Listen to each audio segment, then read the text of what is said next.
Xan kəndinin gözəl mənzərəli yerində Məlik Paşayev 29 ünvanında yaşayırdıq. Oğlum Zeyir 3 yaşına keçəndə orada dünyaya gəldi. O 3 yaşında çıxıb indi 38 yaşına keçib. Mən 39 yaşında oradan çıxmışam, indi 74 yaşına keçmişəm. Xankəndi sakinlərinin xatirələrini dinləmək üçün masa arxasına keçdik. O masa ki, Bağırovlar ailəsinə həmin illərdən yadigar qalan tək əşyadır. Bağırovlar ailəsi Xankəndidən ayrılalı 34 il olub.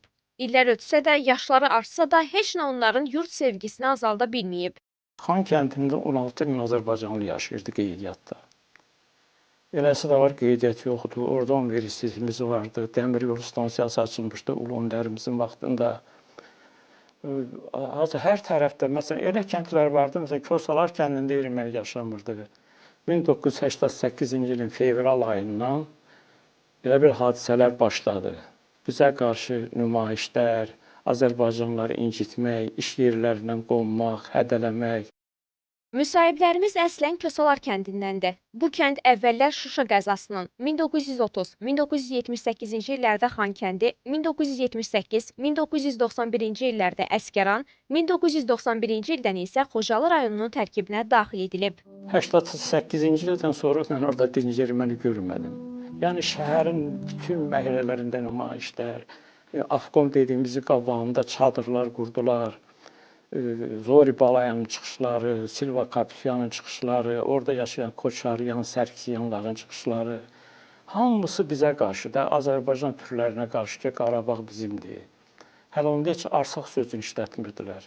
Tahir kişinin 74 yaşı olsa da, Xankəndi ilə bağlı hər xırda detal xatirindədir. Deputat vəsiqəsini də saxlayıb. 1977-1979-cu illərdə vilayət sovetində çalışıb.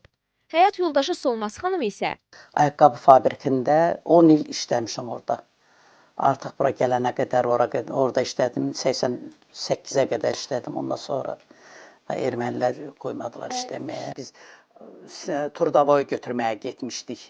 Həmin o dikəni yarı böldüyümüz adamlar, konfeti yarı böldüyümüz adamlar bizə qarşı gördük ki, bizə bunlar pis hərəkət eləyirlər, bizə qarşı çıxırlar, dava eləyirlər. Üzümüzə qarşı hər cürə söyüşlərlə, nalayiq hərəkətlərlə, söyüşlərlə çıxırlar. Bağırovlar ailəsi Xankəndidəki evlərinin sənədlərini də saxlayıb. Sənəti götürdü ki, hər ehtimala qarşı birdən lazım gələr də.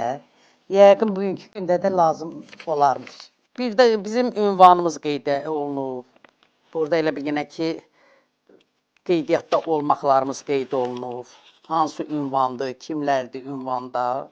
Bağırovların qohumu 1-ci Qarabağ müharibəsində Kəlbəcər istiqamətində gedən döyüşlərdə iştirak edən Ramiz Ağayev də Xankəndiyə qayıdacağı günü gözləyənlərdəndir. Mən 1981-ci ildən Xankəndidə İpək kombinatı deyilən zavod vardı, o zavodda işləməyə başlamışam.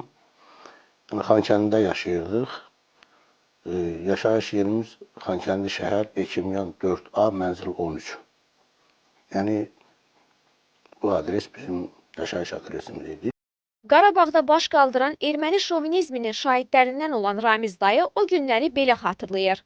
87-ci illərdə biz gördük ki, ermənilər artıq bizə qarşı öz nifrət hisslərini görürdük ki, bunlarda baş verir bu hadisələr. Ona görə də yavaş-yavaş 87-88-ci illərdə başladılar zavodlardan, fabriklərdən Azərbaycanlıları çıxartmağa, istər-istəmiz Azərbaycanı tərk eləməlidir. Bu fotodakı balaca oğlan da Xankəndilidir. Lakin ömrünün ən gözəl çağlarını öz yurdunda keçirə bilməyib. 1987-ci ildə Xankəndi şəhərində anadan olmuşam. Ancaq çox təəssüf ki, uşaqlığımı, gəncliyimi mən orada davam etdirə bilməmişəm. 2 yaşımda 1989-cu ildə ailəmlə bir yerdə oranı tərk eləmək məcburiyyətində qalmışam. İnşallah səbirsizliklə qayıdacağımız günü gözləyirik. Allahın köməkliyi ilə bu yaxın vaxtlarda İnşallah biz də doğma yurdumuz Xankəndimizə dönəcəyik. Çox da darıxırıq oralardan ötürü. Oranın havası, suyu. Həsrətlə gözləyirik. Qızım, mən əhd eləmişəm ki, əgər sağ qalıb oraya getsəm, ayaq yalın öz həyatımızda oynayım. Əhd eləmişik. Mənim nəvələrim burada doğulub. Məndən çox darıxırlar. Hər gün soruşurlar ki, baba nə vaxt gedəcəyik ora? Onların sualına artıq belə cavab verə bilərik. Çox az qalıb. Tarixi şəhərimiz üçün yeni dövr başlayır. Xankəndidə qonağınız olmaq diləyi ilə.